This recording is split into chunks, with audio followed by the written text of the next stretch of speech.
Magandang hapon. Ngayon ay araw ng Sabado. Samahan niyo muli kami sa isang oras na pagtugon ng mga problemang medikal at legal. Ako si Attorney Migs Nograles.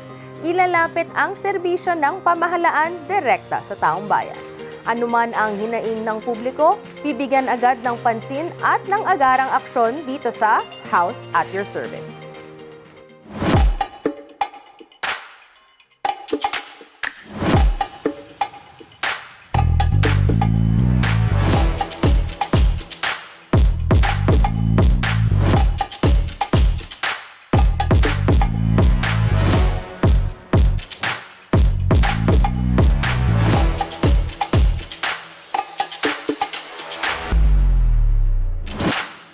Umpisahan na natin ang ating serbisyong medikal.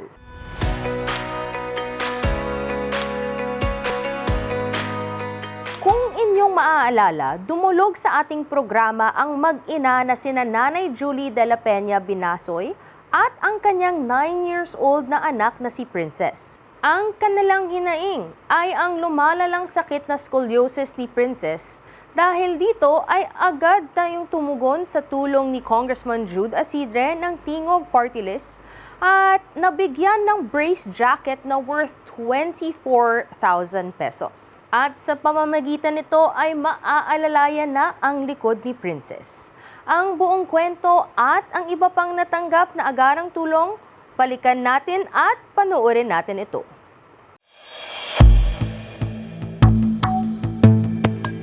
Ang sakit na scoliosis ay ang abnormal na pagkurba ng gulugod ng isang tao. Kadalasang kumukorte itong letrang S o C na malaki ang epekto sa kalusugan at paglaki ng isang taong mayroon ito. Ayon sa mga pag-aaral, ay mas mataas ng 3 hanggang 4 ang tsansa ng mga kababaihan na madapuan ng ganitong sakit. At sa edad na 4 na taong gulang, ay may napansin na kakaiba si Nanay Julie sa kanyang anak na si Princess. 4 years old siya, nag-umpisa siyang pumayat. Pero hindi ko masyadong ininda yun kasi nga stage of kalikutan na ng bata yun. Tapos napansin ko sa kanya, hindi na pantay yung dibdib niya. Itong nag-age na siya ng 9, nagiging masakitin na siya nung nakaraang taon. Monthly may sakit siya yung. Tapos napapansin ko sa kanya parang lagi siya nahihirapan. Hindi nga, irritable. Itong November, punta po kami orthopedic. Nirequest po nila ng scoliogram. Doon ko nalaman na may scoliosis siya. Adolescent idiopathic scoliosis. Ito ang naging diagnosis ni Princess matapos ang ilang mga test. Ibig sabihin, ay hindi tiyak ang dahilan ng pagkurba ng kanyang gulugod. Simula na nagkasakit siya, nagiging irritable po siya. Dinadain niya sa akin, nahirapan siya huminga. Pagka yung tulad po ngayon, nagpapalit ng klima ng panahon, nagkakasakit siya, nagkakaubot siya po, mas lalo siya nahihirapan.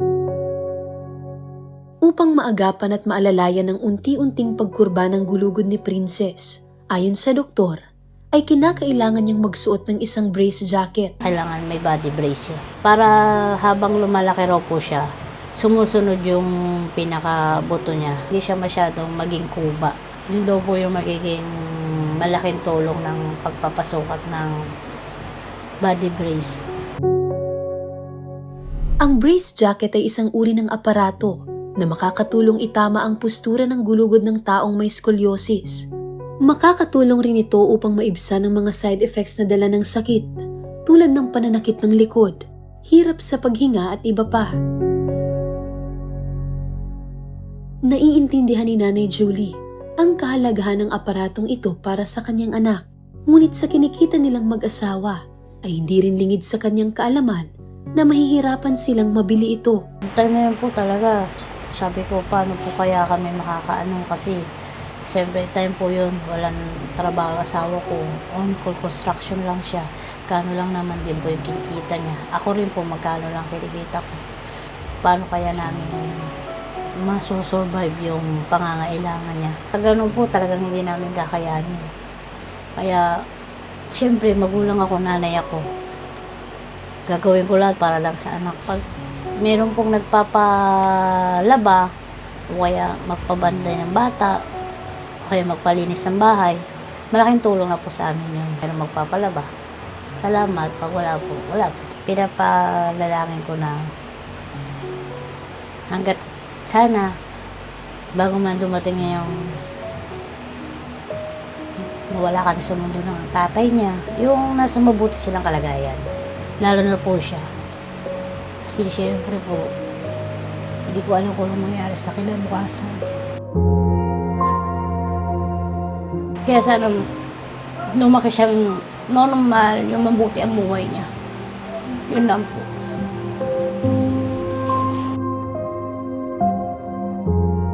Lagi kong pinagdadasal sana maayos siya, hindi lumala.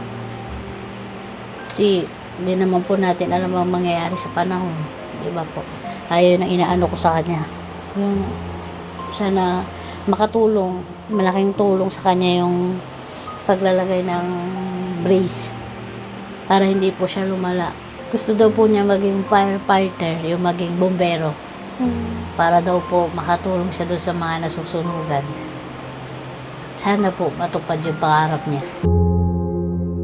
Kaya naman bilang isang inang nais maibigay ang lahat para sa anak, ay naghanap si Nanay Julie ng maaaring makatulong sa kanila hanggang sa natagpuan niya ang House at Your Service. Anong sinabi talaga ng doktor na pwede natin solusyon daw medically sa kanyang sakit? Yun nga daw po, kailangan daw po siyang mapagawa na siya ng yung plastic jacket. Plastic jacket. Opo. Buti nga lumapit po kayo sa amin, no, dito sa House at Your Service. At dahil dyan, kaugnay niyan, makakasama natin ngayon sa studio si Attorney Cesar Ong, ang Chief of Staff ng Tingog Party List, representative na si Jude Asidre.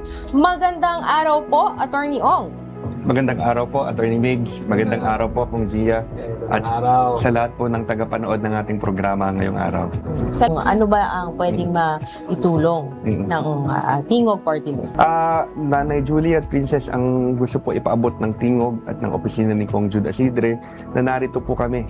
Kasama niyo po kami sa inyong pinagdaraanan at wag po kayong mahihiya na lumapit po sa aming tanggapan. Sa katotohanan po ay habang kami ay naghahanda kanina at brief ako tungkol sa kalagayan po ni Princess, ay nagtatawag na rin po tayo upang bukas po kaagad ay maiproseso natin yung kaagarang tulong. Sa tulong ni Congressman Jude Asidre ng Tingog Party List, makalipas lamang ang ilang araw, ay nagkaroon na ng katuparan ng kanilang kahilingan.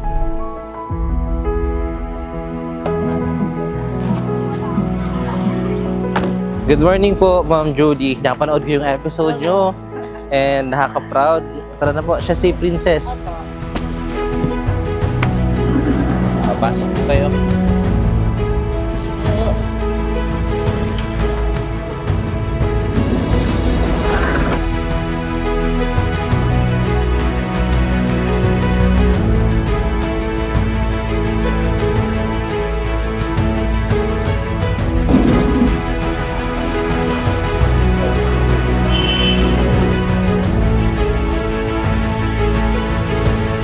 Sa paglabas nila Nanay Julie ng Philippine Orthopedic Center ng araw na iyon, ay bitbit na nila ang brace jacket ni Princess.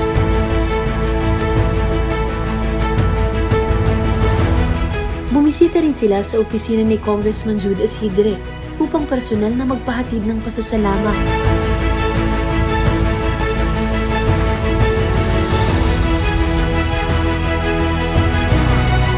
Good afternoon po. Hello.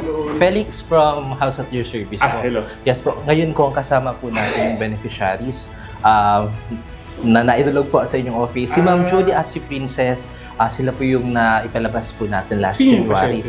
Si Princess. Princess, halika dito, Princess. Hello, Princess. Apo. Ilang taon ka na? 9 years old. Nasa school ka pa? Anong grade? Maraming salamat po sa lahat ng tulong. Kasi nakapagawan ka ng ganito, anak. Malaking tulong po talaga ko. Marami. Isa pa. Trabaho naman namin ito. Kailangan ipasalamat. Opo. Oo. Kung ano ba nang pwede pa namin itulong, magsabi lang po. Basta wag lang ko kayo magdalawang isip. At syempre, focus lang sa pagpapagamot. Patunay lamang ito na ang opisina ni Congressman Jude Asidre ay patuloy na makikinig sa tinig at tutugon sa bawat mamamayang nangangailangan.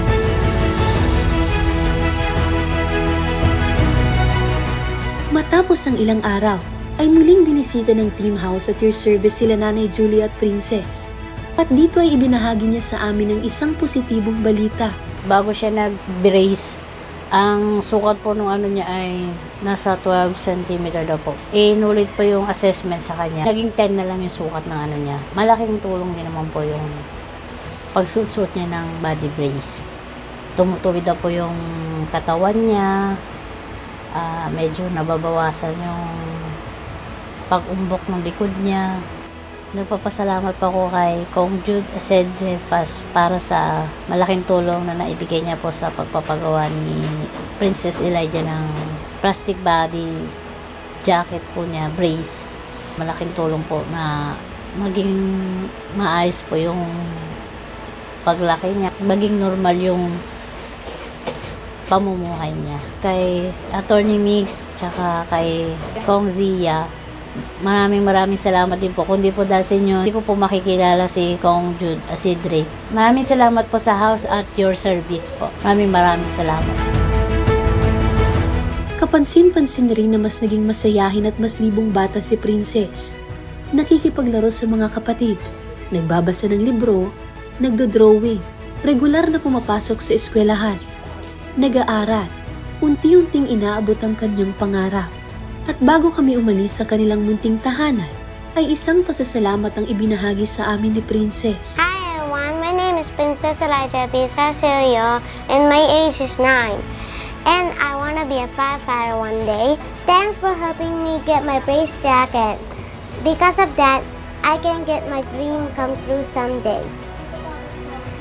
To be a firefighter. Bye-bye!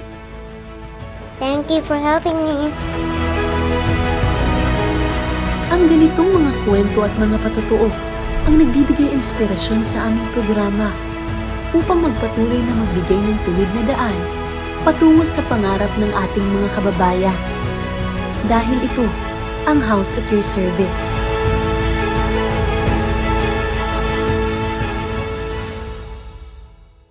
At iyan ang munting hiling ni Princess na agad natin binigyan tugon sa tulong ni Congressman Jude Asidre ng Tingog Party List. At sa ating serbisyong legal naman, isang overseas Filipino worker mula sa Dubai, bumili raw ng pasalong sasakyan worth 1.2 million pesos. Pero pag-uwi, walang nadatnang sasakyan. Ang detalye ng reklamong ito, abangan dahil magbabalik pa ang House at Your Service.